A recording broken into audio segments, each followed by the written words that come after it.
food aspect is a very, very important connector that we can leverage to also connect people.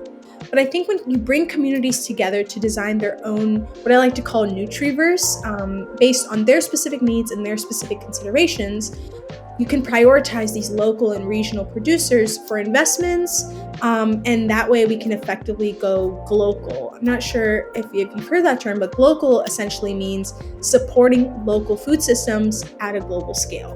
And so I think it's also very, very important to leverage the power of partnerships, whether by sparking dialogue among different stakeholders, strengthening relationships between community members. It's clear that food is that connecting piece, but it's important to find a way to connect all of these different sectors. Bite-sized change solves around the food system, because that's maybe there are a lot of issues in the food system, a lot of labor exploitation.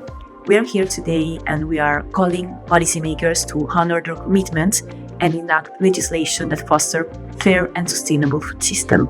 Try to change the system rather than individual behavior.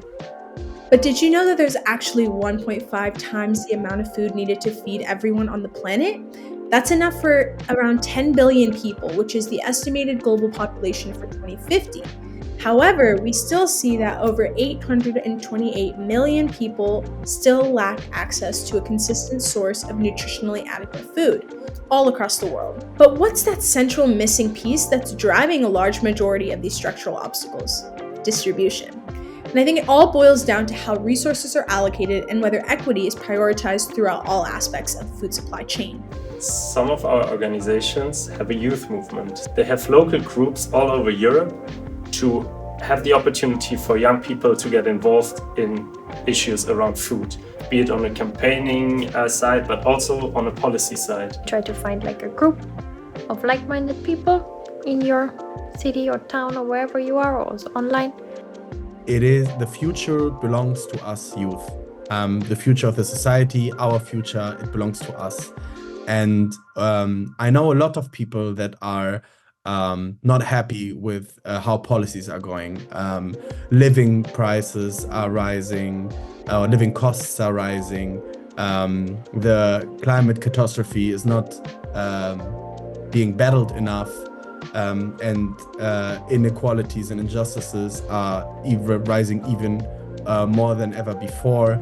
And it doesn't help anyone to keep the opinion to itself and to themselves. It is not the easiest way for us to raise our voices, because we have to fight for respect, to get heard of, to let people know that our opinion matters as much as a 50 or 60-year-old white man that is sitting in a powerful position. And I think, me personally, I wouldn't be comfortable if I wouldn't even try to fight for something, to try to fight for change. Active listening. And I think with active listening comes the importance of storytelling that centers community voices and highlighting every aspect of the food supply chain. To be aware of petitions that are out, to share this with your friends and family.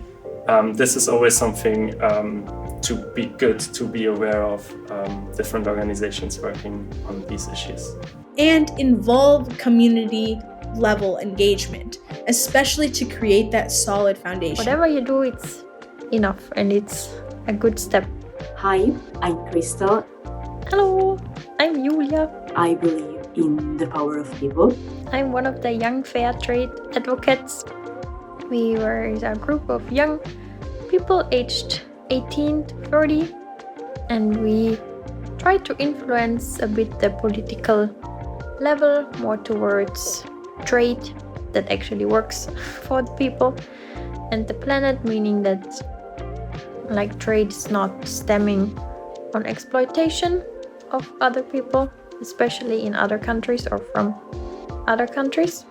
Change obviously takes time, especially in the policy making, but only together we can truly make a change. In this video capsule, we focused on trying to find people who can give you some recommendations on how you can get involved on a more political level. Because your voice matters.